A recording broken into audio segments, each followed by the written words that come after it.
All right, guys, welcome back to Tar Heel 24/7. I'm Jacob Turner. He's Andrew Jones. We've got a special guest on this show, our first UNC football preview show of this season. We got Fayetteville Observer's Rod Baxley, Bladen County's finest as well. I had to get the Bladen County shout out in there, man. For those who don't know, I go to White Lake every year, so I got a lot of affinity for Bladen County. Me and Rod, have talked about that before. But Rod, before we get going, how you doing, man? And take this time real quick to plug where people can find your stuff, because I do want people to go give you a follow on Twitter and go check out some of your stuff after this. Yeah, I'm great, guys. Yeah, Jacob, you're going to make me drive to E-Town, man. Make that hour drive to go get me a Melvin's burger today. Get you a nice little Melvin's burger? Absolutely, absolutely. That would be great. Fayetteville Observer is the main hub for all of my stuff, but it's a part of the USA Today network, which means we have 5 or 6 papers in North Carolina, including Andrew's old stomping grounds down at the Star News in Wilmington. So we're spread out, man, and sometimes my stuff will be on USA Today Proper's website. So you can find me anywhere if you type in that name with 2 Ds and then Baxley. So it's not hard to find, but yeah, most of my stuff is on FayObserver.com. Yeah, my dad's like, man, do you know that Baxley guy? I don't know why he misspells his first name. Do you know that guy? Yeah, tell him to chill out. My coach used to say the same thing, man. Fantastic. That's fantastic.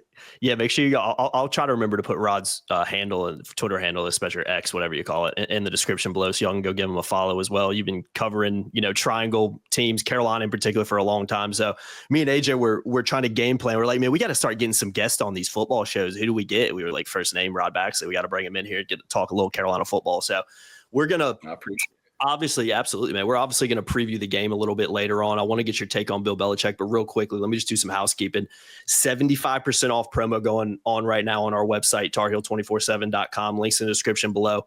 You can get, again, like I just said, 75% off a 1-year subscription. It has to be your first sign up over here. So if you're an existing member, you can't get it. But if it's your first time signing up on our website, 75% off the first year. And AJ, you get Paramount Plus for free, which is like $11, $12, $13 a month. God knows how much it is now. So it's a fantastic deal, isn't it?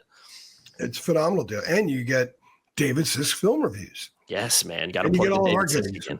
So much of our stuff's behind the paywall. So you got to come get it. If you love the Tar Heels, if you're passionate about the Tar Heels, if you're all about the Church of North Carolina football and basketball, you've got to come to our site every day and be a VIP member. The largest site, the largest community in the Carolina space. Yeah, come join our awesome community, man.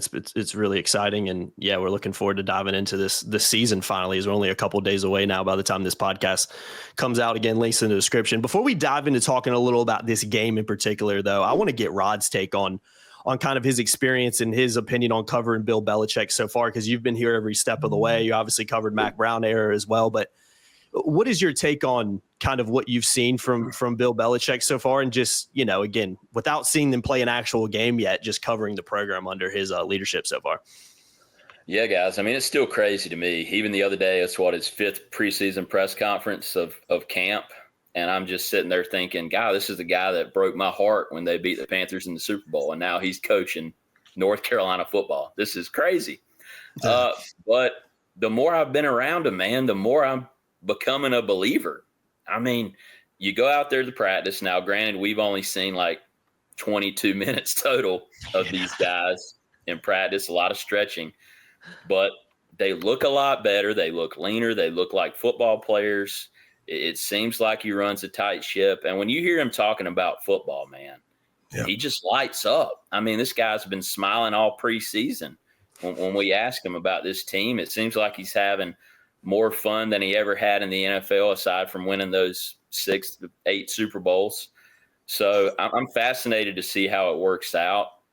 But I've become a believer in what he's trying to do here because of how much knowledge he's acquired in this profession, and because of how he lights up when he talks about football and answers some of these football questions. Some of the answers are vague, but you can feel the passion from him, and I think that's what Carolina needs if they want to be serious about this. Last week, not the one we had a few days ago, but last week, he went football nerd on us in that press conference. Yeah. And that to me was like the next step. I'm with you. Every time I leave Chapel Hill, I'm a little bit more like, you know what? I think this is going to work. I think it's going to work really, really well. That was the presser for me that made me think, you know what? I want him every other day. I just want to sit and listen to him talk about football. Yeah. I'm a big baseball guy, and there's a term called seam head, which are like total baseball nerds, and I love that kind of stuff. And you don't get it that often with football. Usually you get it like on Sirius XM Meathead Radio, but they never get into the intricacies. He took us right into the intricacies of it. I've never had that in a press conference covering college for 30 years. And I've covered some pretty damn good coaches, and I love that. So for me, I've been feeling it for a while, Rod. And I talked to a couple of sources the other day who have extensive knowledge about what's going on in the program. And they said that Belichick has told people this is the most fun he's ever had coaching. He absolutely loves the teaching nature and seeing quick growth spurts from players as football players and technicians. They're technicians as well because they preach the fundamentals of the game, and that he's fully dug in, that they don't believe that he's leaving anytime soon. These people that kept having lines in the sand about what he won't do, none of that has come to fruition so far, and he's kind of proving all the naysayers wrong, and they believe he's going to be around for a while. Have you kind of gradually come along to thinking, you know what, this isn't just a one-year thing. This guy's here, he's clenched in, and he has a chance to do something finally with North Carolina no one else has been able to do? Yeah, my first thing on that is looking at these recruiting classes and how the offers – a coach that wants to be in and out is not going to spend time doing that. So I think that 3-year mark, I think it's fair. I think we're going to see this guy multiple seasons because of what you've seen on the recruiting trail and putting together what looks to be Carolina's best class in a while. We know how that goes, but it's Bill Belichick's class now. So we'll see how that develops. But I believe he's in this because he loves to do it, and it's easier to do it at the college level when you're the head coach and you don't have to worry about owners and general managers and all the stuff that comes with being in the NFL. So I think it's going to refresh him and give him a new perspective and love for this game that has had him lighting up throughout the offseason. So I'm excited to see what it looks like. Let me throw one more question at Rod before you do, Jacob. The other thing I was told is that he originally wasn't going to meet with us that often. But he fully understands that we are liaisons to the fan base, and they're the owners. And that was a key distinction for him to understand. Once he gets rid of the quote the Boston Globe had the other day, well, you don't have owners and owners' sons. You've got all these other people out there. They make the boat float. And he understands that. And he's met with us and doesn't have the same level of disdain for it. Because the meeting with the media is a different purpose here than it was in New England. And he's fully embraced that.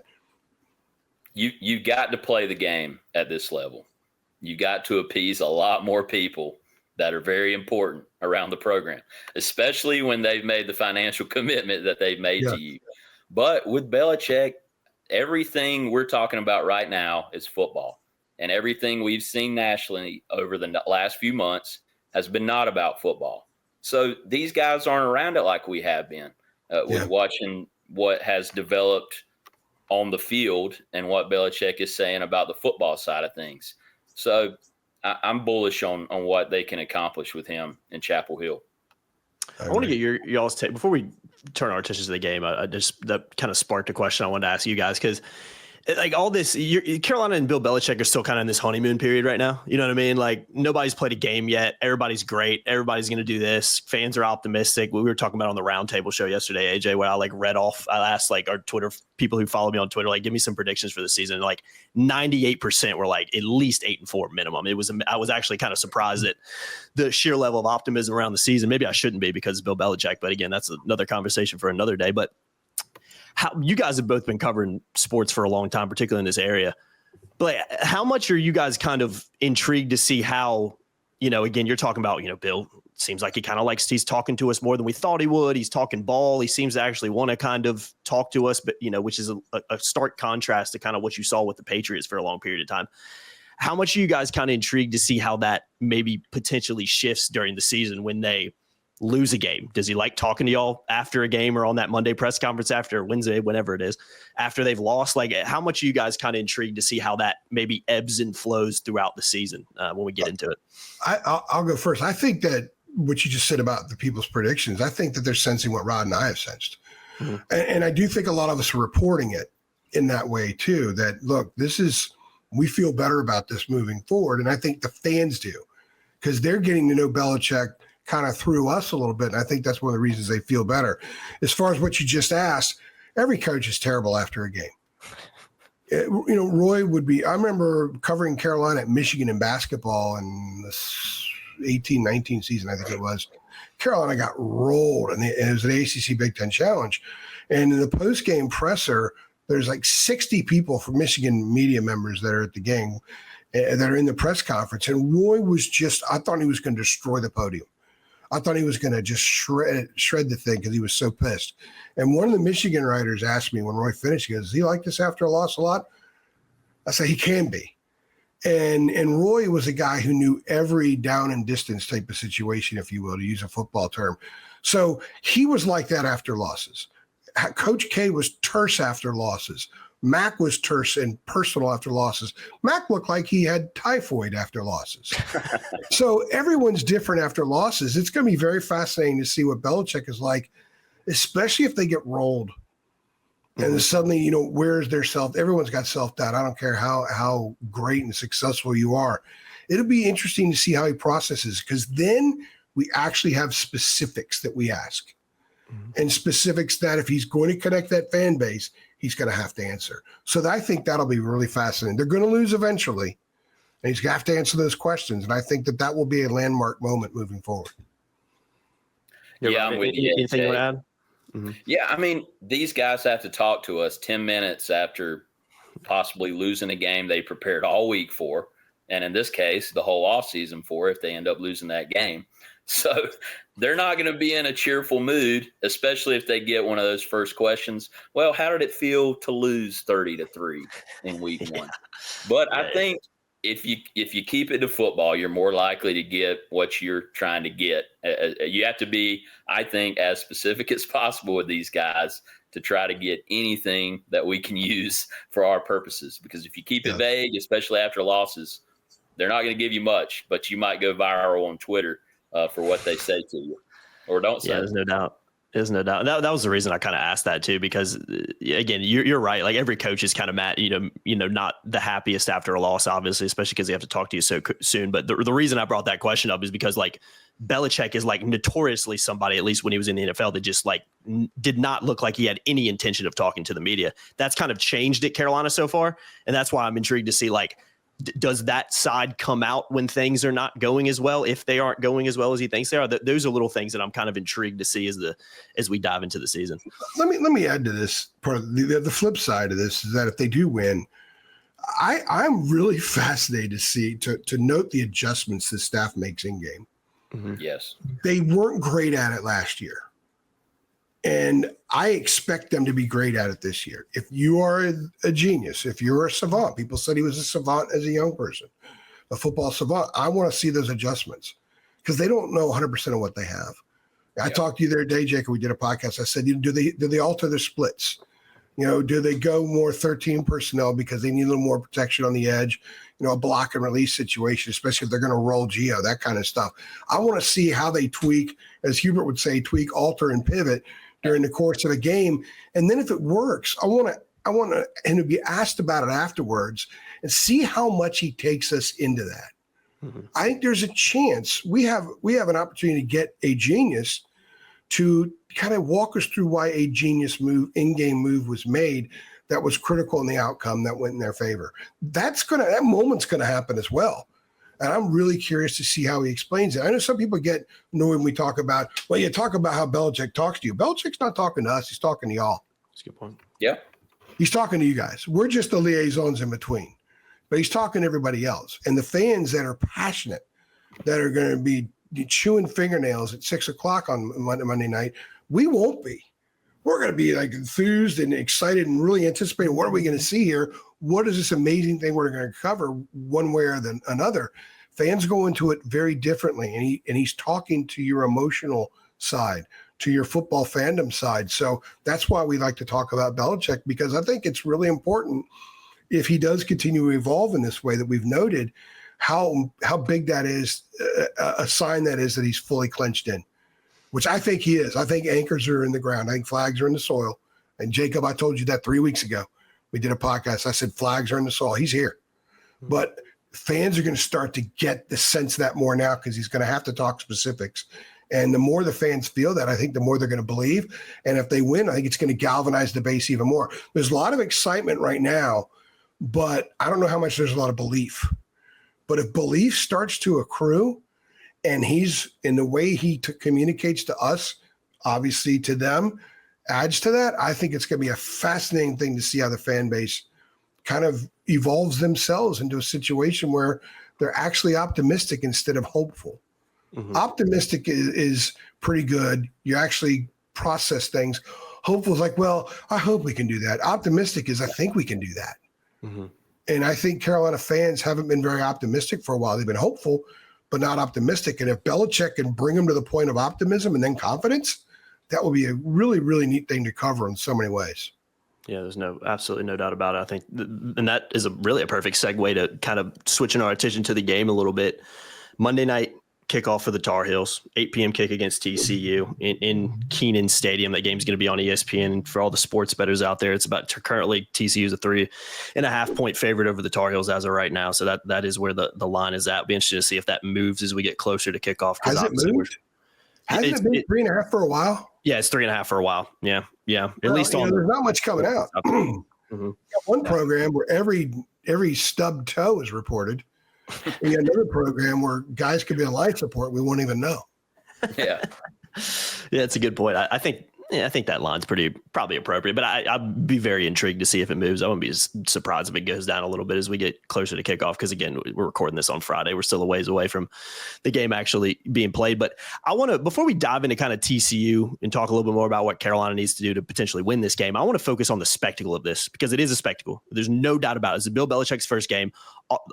It's national TV, 8 p.m. Monday night. Pretty much the only game going on. A lot of the casual sports fans' eyes, and even people who don't even care about sports, will likely tune into this game to watch it because of the spectacle it is, and because they know the name Bill Belichick and all the things that come along with that. So I am very intrigued about that because I think from a Carolina fan perspective, it's a very exciting moment for the program. It feels like, this may be a new dawn in Chapel Hill. Like we've talked about, Carolina fans have been hopeful for a while. I think they were hopeful at times under Mac, but the optimism definitely waned. I think Carolina fans are very optimistic right now, but you have to go out there and win games. And it starts on Monday night. So, Rod, I want to get your take on this, and AJ, give me your take. But the spectacle itself, I'm split with it because we've seen it in college sports, see it in all types of sports where there is such a thing as being too overhyped for games, and you can come out a little bit too fired up and play out of your shoes a little bit and make mistakes, and that can allow a team like TCU, who's coming in here, again, played in the national title game a couple years ago. Sonny Dykes has been there forever. Josh Hoover's an experienced quarterback, can come in and kind of be insulated and just kind of do their thing, play well, and all of a sudden you're behind, early, and you have to play from behind. So, or on the flip side, Carolina could feed into it well. The crowd could be absolutely amazing, which we expect it to be, and Carolina could get off to a blistering start and get up big on TCU early. So, Rod, how intrigued covering are you going to be to kind of see how it plays out? Because again, I think especially early on in this one, I think you could sit here and make a case that it could go one of two ways because of the spectacle, attention, and excitement surrounding this game. Yeah, you want to have that perfect balance of emotion that does not affect your execution. But there's human nature. This is going to be the biggest game these guys are going to play to this point in their lives. How are you going to handle that? I'm fascinated to see everything surrounding it because we have seen Carolina and Duke basketball. That's as big as it gets, especially at Cameron in those games in the Final Four. So how does it compare to that? I'm very fascinated to see what it looks like from a football standpoint when you have Bill Belichick, arguably the greatest coach of all time, leading a college program out of that tunnel at Kenan Stadium, and seeing how his players embrace that or falter under the spotlight and the weight of that. It'll be one of the top storylines to follow for sure when we get to Monday night. Just trying to, before we even get to the X's and O's, Yeah. What do these guys look like? And then how are they able to handle that out of the gate? Mm-hmm. I'm interested in how many people are at the old well walk. When I drive in, they don't let us in the stadium and media until 2 hours before kickoff. And I made sure the other day, can I get in there 2.5? Nope, 2 hours, because I want to be there early. I want to know what the traffic's like going in. If the traffic is not heavy, that means people have been there for a while. And they've saddled up and they're doing their tailgate. They're strolling Franklin Street. They're going to that new party area that they have, which I'm naming Polk Place or something like that. Something like that. I go with James K. Polk, President Polk. And with Polk High. With the Polk High, right? Al Bundy. Come on, guys. Al Bundy. You would. Anyway, I'm old. I always date myself on these things. So I'm interested in what it feels like walking from the Craig deck to the stadium. How many people are out there? How many people are decked out and stuff? How drunk are people? How boisterous are they?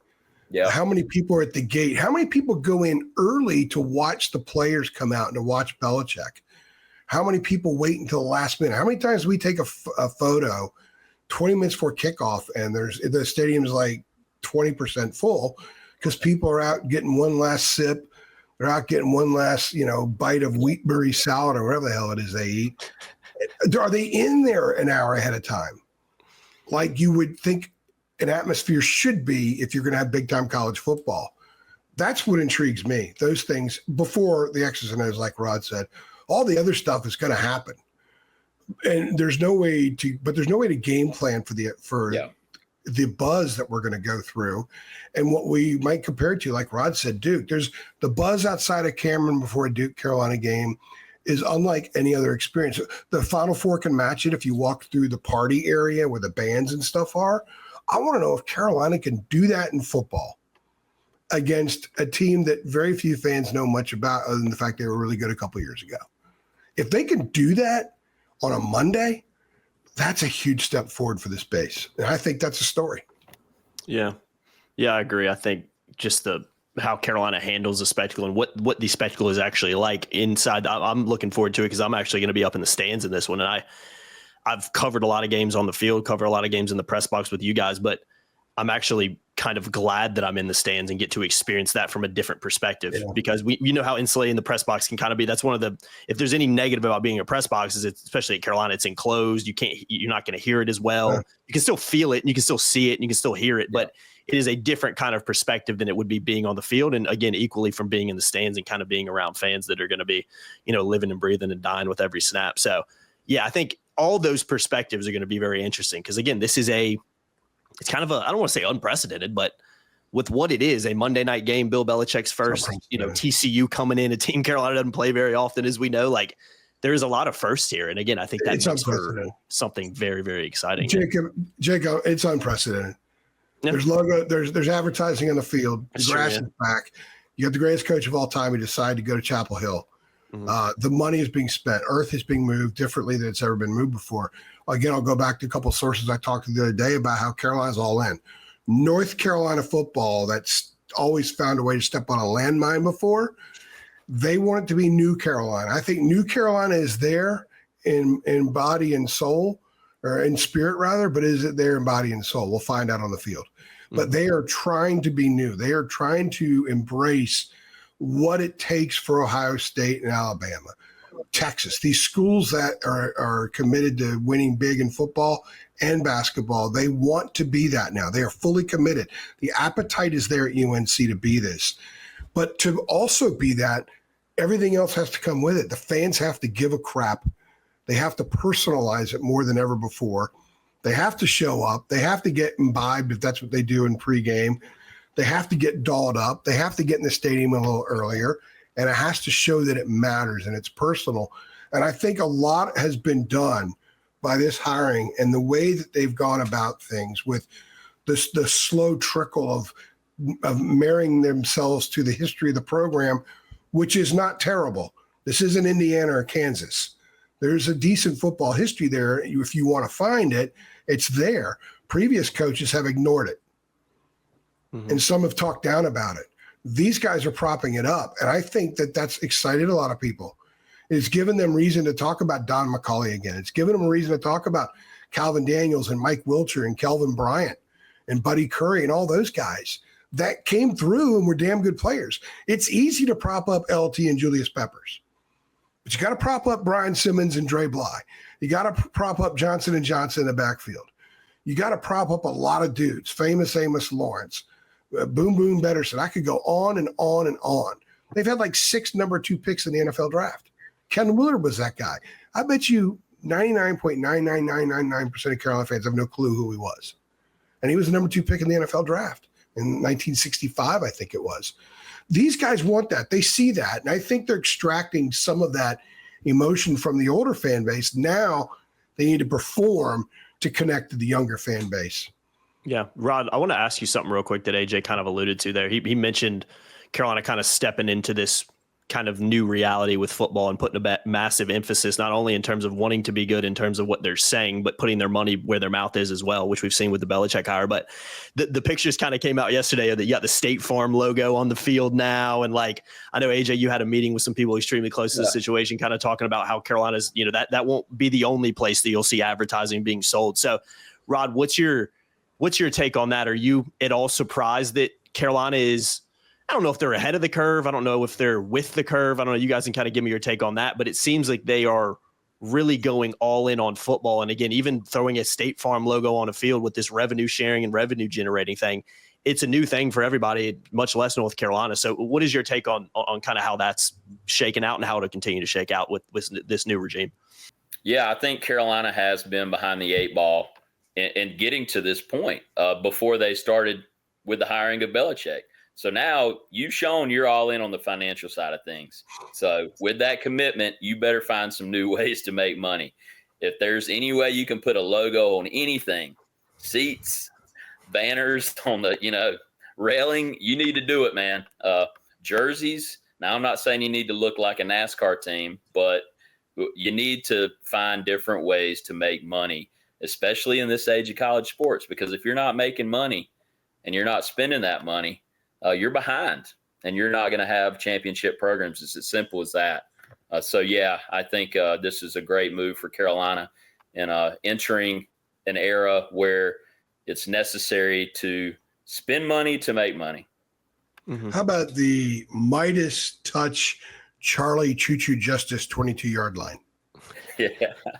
I mean, it's going to happen. And a couple of us recently met with Bubba Cunningham and Steve Newmark. They wanted to kind of get to know us. Steve just recently started his job. He's taking over for Bubba next year. You mentioned NASCAR. I mean, that's Steve's background in NASCAR. Yeah. And he did say, look, we're not putting, logos on you, patches all over uniforms, but will the headset have a patch? What will have? I think you got to have every quarter sponsored. And if you don't like it, you got a choice right now. You are at your fork in the road. You can move on and embrace the way things were, or you can move the other way and accept it as the new normal. And I think if you're a Carolina fan and ultimately you don't really care, you just want to win, you should be thrilled that the school has jumped into the deepest end of the water and they are fully embracing that they must do everything that they can to generate as much revenue as possible because it's going to cost a lot of money moving forward. So State Farm, the reaction on Twitter was, bleh. Okay, when they score a touchdown, you're going to say, it should only 5 points instead of 6 because that State Farm logo's on the field. Yeah. I mean, seriously, I would get over it and move for you. I would be excited. They care. I cannot repeat enough, and I've been saying this since last December, that the commitment is full to move forward, that whatever happens, whether they are still in the ACC and it remains intact and they are making near SEC Big Ten money in the ACC while playing ACC schedules, which is a very, very strong option, or if they do end up having to move to another conference, either the SEC or the Big Ten, they are financially structured that they step in and they are on par with everybody else. That's the mission here. And Carolina fans, if you don't like the State Farm logo, ignore it. But if one of your players runs past it on his way to the end zone, you should embrace the logo. Yeah. You gotta do what you gotta do, man. Times have changed. You gotta generate revenue to compete and, just try to win at this level. So yeah, if you gotta throw a State Farm logo on the field and a Diamonds Direct logo on the railing or something, whatever, man, whatever it takes to bring that revenue in. What do you kind of advertise? What kind of company or business do you think would be a natural? Would be kind of typical Carolina, but also kind of fun Carolina. There's got to be some stuff out there. Yeah, that's a good question. There needs to be a winery. I think if Carolina wants to mock, since we've seen some mocking going on from the football program, a wine and cheese business and a logo right at center court of the Dean Dome would be the greatest thing of all time. Do we have a sleeping giant brand anywhere? Some pillows or just Sealy Posturepedics End Zone. Yeah, there we go. Well, I mean, we got the Good Feet store, man, with Learfield there. So, a lot of options, man. Wordplay. Yeah, I need to just go. I'll just have to go listen to the Jones Angels radio show before the game because State Farm's been sponsoring Carolina forever. I said Diamonds Direct. It's not Diamonds Direct. There's some diamond jewelry that sponsors them every time that I'm blanking on that I can't remember what it is. That was where my head was at. But yeah, I think a lot of those companies have been sponsoring this place forever are probably going to find themselves on the field or something like that recently. Didn't Carolina's radio network have Goody's headache powder for a long time as a sponsor? I think so. Is that product even still out there? I don't know.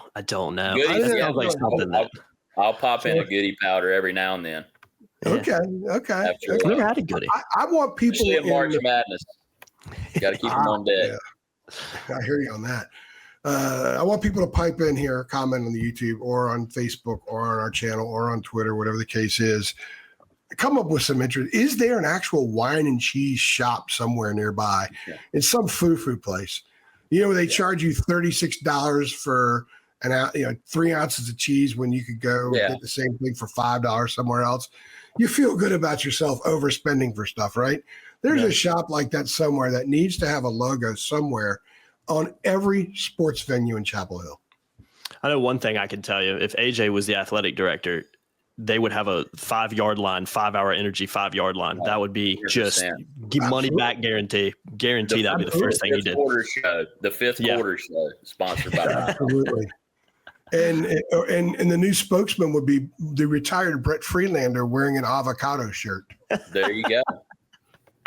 Well, that's fantastic. Fired up, I love that you got a Brett reference. Fired up, Freed. Yeah, man. I love it. Man, get out of his way, kids. He's clearing a path. You got to get Brett back in the press box, man. Someone shoot him a text, tell him to come out of retirement. He's going to cover some stuff. I figured he would. Yeah. And he'll do the D2 World Series next year because that's his baby. Oh, he loves it. By the way, they need to name that press box after him there. They do. 1,000%. 1,000%. He's all over that, man, over in Holly Springs when that happens. Yeah, he's absolutely all over it. All right, guys, we've talked enough about sponsors and all that stuff. Let's dive into the game a little bit. Let's start with TCU. We'll talk a little about offense, defense, and then we'll kind of move over to wrap the things up, what Carolina needs to do to win this game. I mean, I think it all starts with Josh Hoover on the offensive side of the ball. I don't think that is a revelation or a rocket science type statement. I mean, he is the guy for them, coming off a really impressive record-setting sophomore season at TCU, threw for nearly 4,000 yards, which is a program record, only returning FBS quarterback to average 300-plus yards per game with 150-plus passer rating. Also led the nation in returning deep ball production, 61 completions last year of 20 or more yards, and TCU's passing offense overall ranked top 10 nationally last year. So, I mean, he's kind of the guy for them. I think the running game is a bit of a question mark there, and I think they've got a transfer running back that kind of came in. I know, AJ, you did an interview with the guy who runs the TCU site, and he had some interesting stuff, and I think that was one of the things he kind of talked about is, it's kind of remains to be seen what that running back room looks like. It's a little bit kind of like running back by committee kind of approach right now. But, again, there's always question marks for every team going into the season. But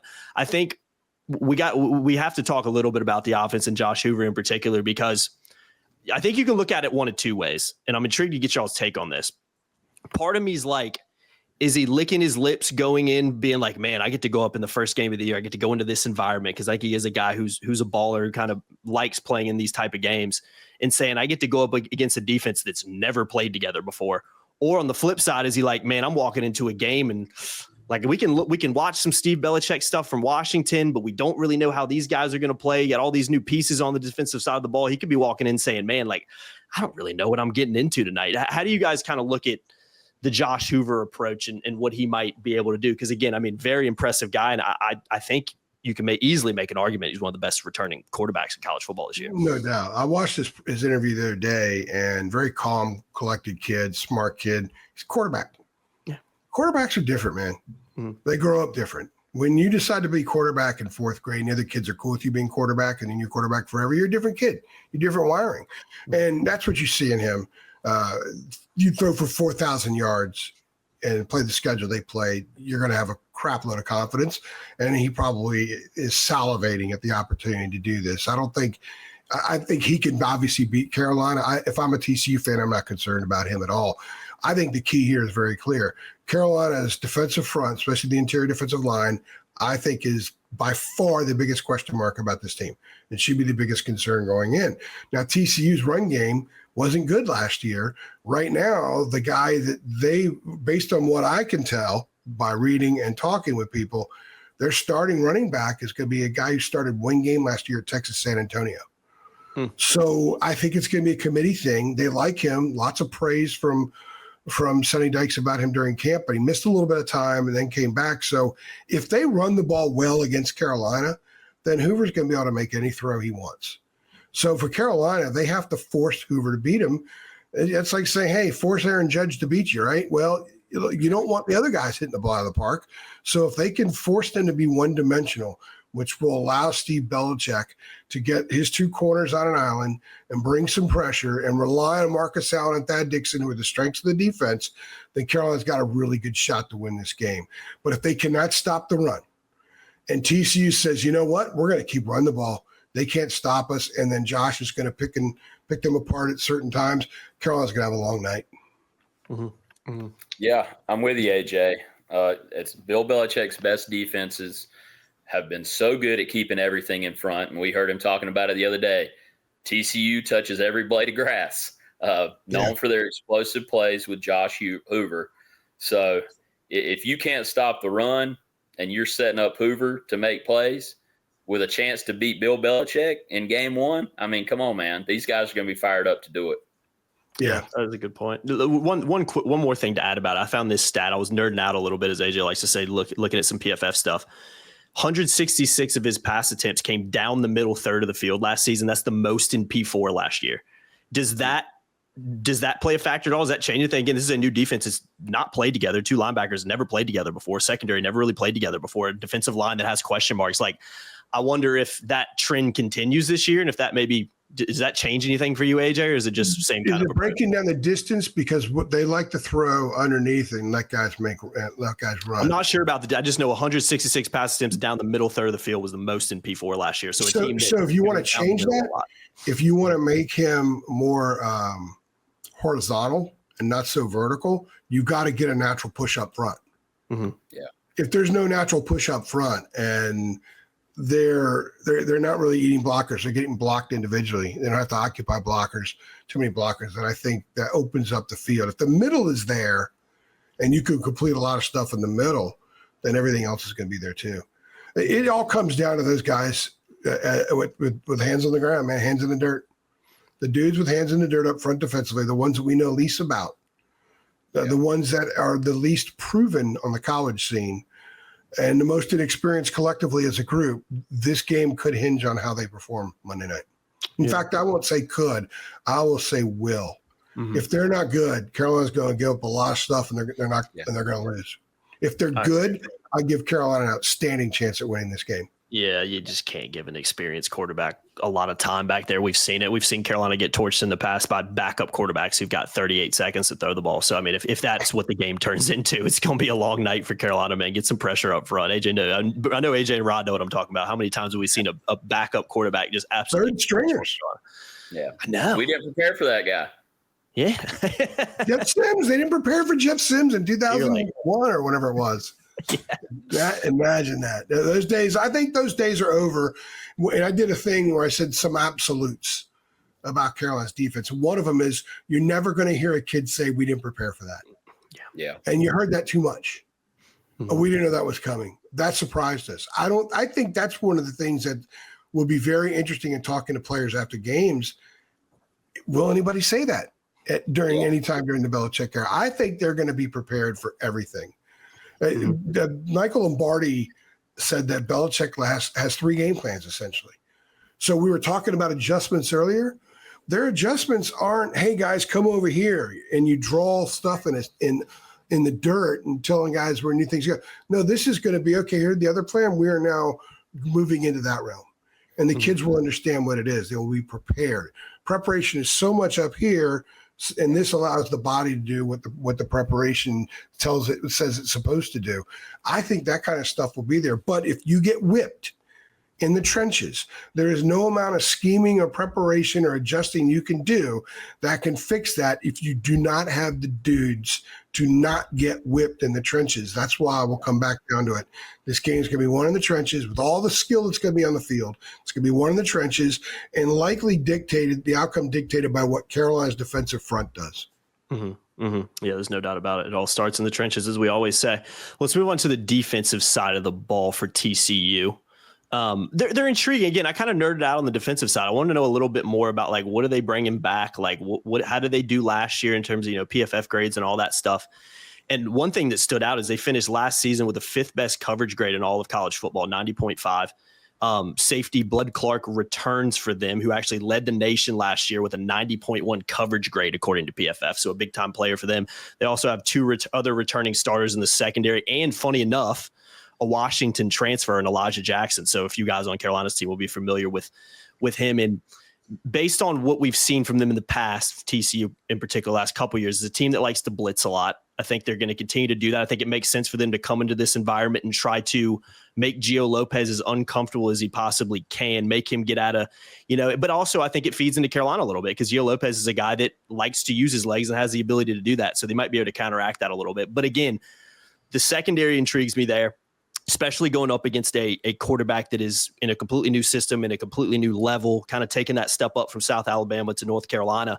Be very intrigued to see how he kind of deals with that, and also deals with the environment he's playing in, and just, kind of having the keys for the first time. So, Rod, let me start with you. We're talking about TCU defensively, but obviously that means we're talking about Carolina offensively.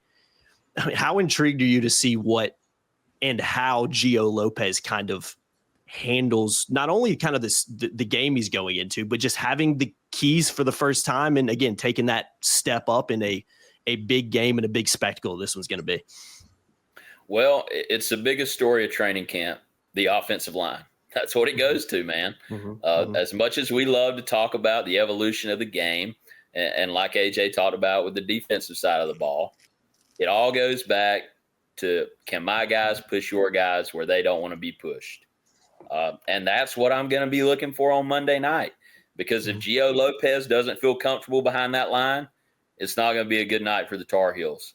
So if he's able to do what he likes to do as a dual threat guy, and he feels that comfort level on his blind side and feels that protection with plays developing and whatnot against TCU, then they'll have success. If not, it's going to be a long night on ESPN for all the world to see. Yeah. Yeah. Getting Lopez to run into trouble is going to be TCU's mission. They know he's going to move, but can you get him to run into trouble? Which dual threat guys can do at times. And if it happens a lot, things are going to blow up in Carolina's face offensively. And you look at the true freshman Eden Buchanan, left tackle. You look at, I think they're getting a little bit healthier on the offensive line than they were. I can't confirm 100%, but I'm pretty positive they're getting a little bit healthier in certain areas. So there's some depth. I think there might be some options if one guy's not cutting it. It's not like the Will Friend, the offensive line coach, turns around like there's no options. They got some options now. They didn't have options a year ago. They were rail thin at the offensive line last year. That's not the case now, but they do have a true freshman there. They're going to throw him all kinds of eye candy on defense, see how they handle it. And one of the things I loved, I alluded to the press conference of Belichick a week and a half ago, when he described the offensive line as having one set of eyes. A lot of teams used to, the center makes the calls and that's it. What we're understanding is all 5 guys have to see the same thing and make similar calls. And it's going to be so loud, they have to be able to communicate with one another. But if they can't hear each other, they got to see the same thing the center does. And I know there's a lot of a confidence in, let's say, a Christo Kelly, for example, and how he sees things. So is him, a fifth, sixth year kid, seeing the same thing a true freshman's seeing? So that is also part of it. It's not just physical. It's seeing what's coming and being able to react and respond to it before it gets you. Because if it gets you, then Gio's moving and Gio's running into trouble sometimes, enough that if it puts you in a lot of 3rd and 18s, 4th and 20s, and you're losing the field position battle and you're trying to rely on a defense to make plays to sort of make that up, I think that could be very problematic. So Carolina keeping Gio comfortable, as Rod said, on offense is the key, and defensively the key is you cannot let TCU run counters and stuff like that. If they are getting 5 and 6 a pop, it's going to be a long night for the Tar Heels. Yeah, absolutely. No doubt about it. Let's put a bow on this before we head out. No, AJ, you alluded to those are kind of your keys to victory. I'll let you add on it. If there's any other ones, I'll go ahead and give mine. And then Rod, if you want to chime in, I didn't warn you we were going to do this at the end, but if you want to chime in on anything else that might be a key for Carolina to win on Monday night, feel free. But for me, like we've said, protect Gio Lopez, and what does that also mean? Or AKA, it means just how does the offensive line perform? You have to protect him. One interesting thing, kind of diving into the stats about Gio, and it again, this is a different team, different league, different level, but had a 34.6 passing grade under pressure last season. Again, a smaller sample size because he was running a lot of the times he was under pressure. But again, I think it just alludes to the fact that if you want Gio to be successful in his first start, I mean, it's a simple statement. You got to protect the guy. It's like any other quarterback playing the position. So that's the number one thing I'll be looking out for. And also 2 more things from a Carolina perspective. We talked about this earlier a little bit. Start fast, but controlled. Don't be too overhyped. We see it happen all the time in these games, these big games. The home team goes into it, the spectacle that it is, and you come out too overhyped. You're not as focused as you should be. You're kind of making simple mistakes that you wouldn't be because you're too amped up. So come ready to play, start the game fast, but you have to be under control. There is a little bit of a kind of balancing act you have to do there. And then last thing, I mean, this is kind of any football game, but I think it applies especially in a game one, especially with this team that has so much newness here. Just limit penalties, man. Don't shoot yourself in the foot. Yeah. That can be difficult to do in game one. They can be very sloppy and everything like that. We've seen Carolina teams in the past give up a lot of dumb penalties in games they shouldn't give up. And I think that's something else I'm going to be watching for, because again, this is Bill Belichick, man. We talk about him being this football savant and being this guy that is just, has won all these Super Bowls and doing that. Can he kind of have his team not only, I feel like they're right physically, they know what to do, but can he have them in the right space mentally going into a game like this? And penalties, if you're not in the right headspace, you'll have a lot of penalties. So that's another thing I'm going to be watching out for.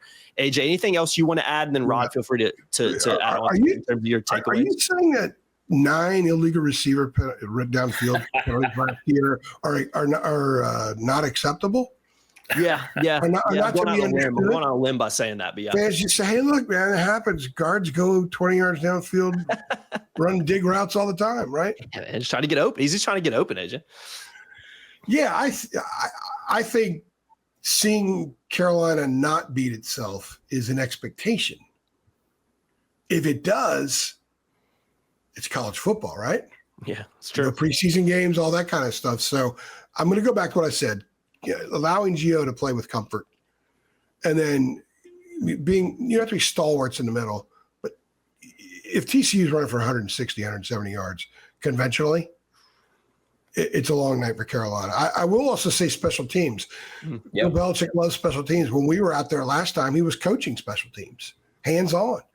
And they have a special teams coordinator here. You talk about the 33rd NFL team. There's an aspect to them which is not on field, but how the whole organization is run.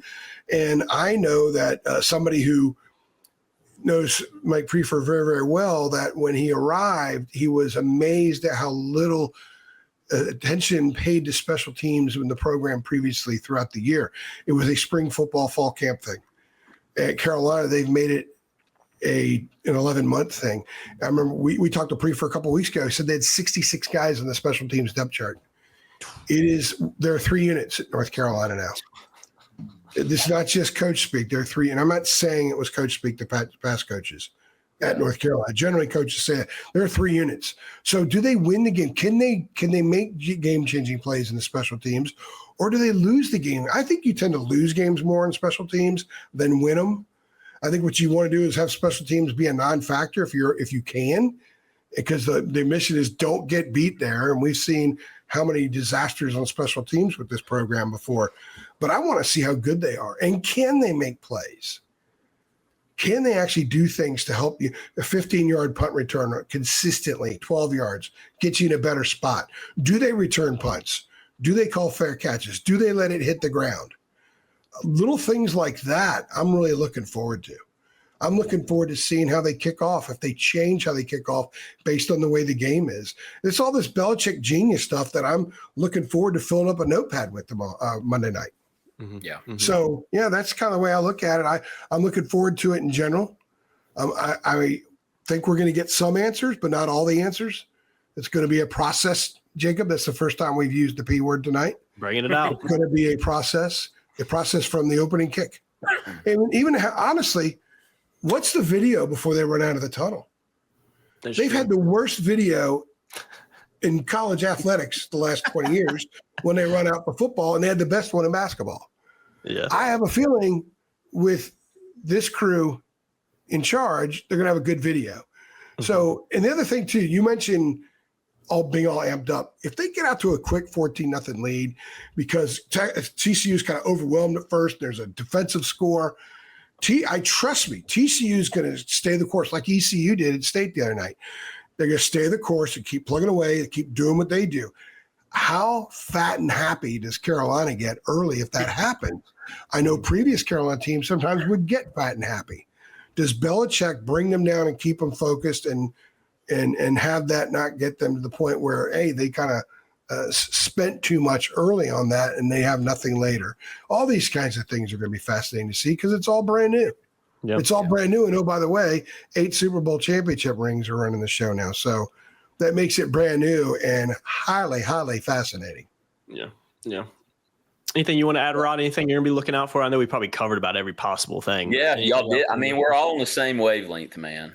My biggest thing besides the trenches is penalties and special teams, because how many times have we written about that in the last few seasons where it is completely unnecessary to write about that if you're a good team?